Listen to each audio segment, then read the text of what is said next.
alay ko para sa ating bayan at sa tao na nagtatanong kailan malulunasan ang problema na pinapasan na di mo maiwasan. Pag di ka ba mayaman ay wala ng kaligtasan sa mga pagsubok na dumarating sa ating buhay. Ganyan na lang palagi, wala ng pag-angat sa buhay. Hindi porket pinuno ay wala ng kasalanan. Dahil sa palakad mo kaya kami nahihirapan. Paano ba malalabanan ng ganitong suliranin kung sa pang-araw-araw natin ay wala nang ang makain? Paano ka mapapag-aral? Paano ka makakatapos sa kinakatayuan mo? Para ka lang nakagapos. Pagkatapos hindi mo na alam ang mangyayari. Ang kinabukasan mo halos hindi mo na mawari. Dahil ba sa kahirapan ang lahat tatanggapin? Ito ba ang kapalaran na naghihintay sa atin? Ano bang kinabukasan na naghihintay sa atin? Ito ba ang kahirapan na kailangang tanggapin? Ano bang kinabukasan na naghihintay sa atin? Ito ba ang kahirapan na kailangang tanggapin?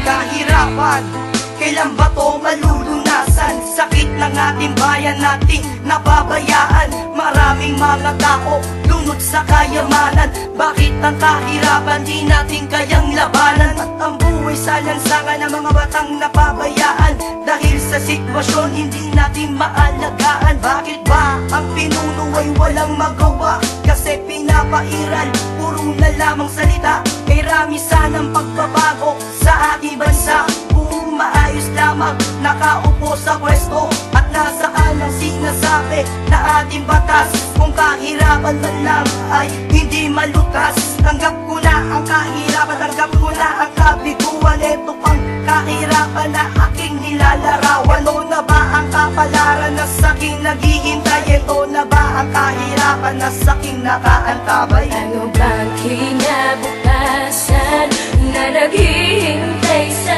atin? Ito ba ang kahirapan na kailangang tanggapin? Ano bang kinabukasan na naghihintay sa atin? Ito ba ang kahirapan na kailangang tanggapin?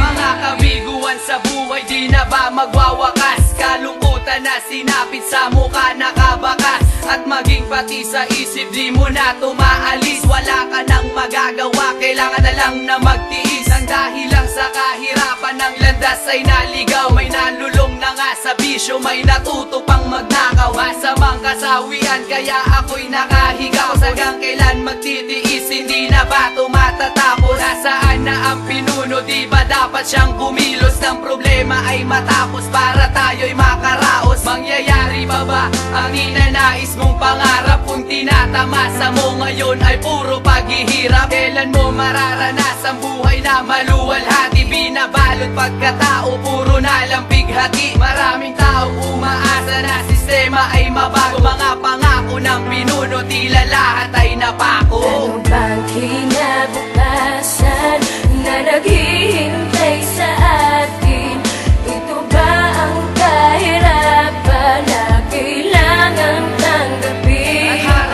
Ano bang kinabukasan na naghihintay sa atin? Ito ba ang kahirapan na kailangang tanggapin? Nagtatanong ako kung bakit ganito ang sitwasyon ng buhay ko. Sa mundong ibabaw ay walang destinasyon. Proteksyon sa mayayaman, inobasyon sa mahihirap. Ganyan ang buhay na dapat natin tanggapin. At harapin ng malaki na sa atin dumadating na may bukas at umaga na sa ating pagbabago. Pinangako sa sarili na hindi ako susuko sa gitna ng kahirapan na aking pinagsusuko. Buti na lang andyan na Diyos na tunay sa akin nakaalalay. Kasabay ng kahirapan, Panginoon nakagabay. At tandaan bawat pagsubok na sa ating dumadaan. Isa yan sa dahilan kung bakit tayo nahihirapan. At nagtatanong ako kung meron pa akong pag-asang pag-angat sa buhay. Kasabay ng unang sikat ng araw. At sana pagising ko problema ko ay mawala. At ang kahirapan tuluyan pisalang malunasan. Ano bang kinabukasan na naghihintay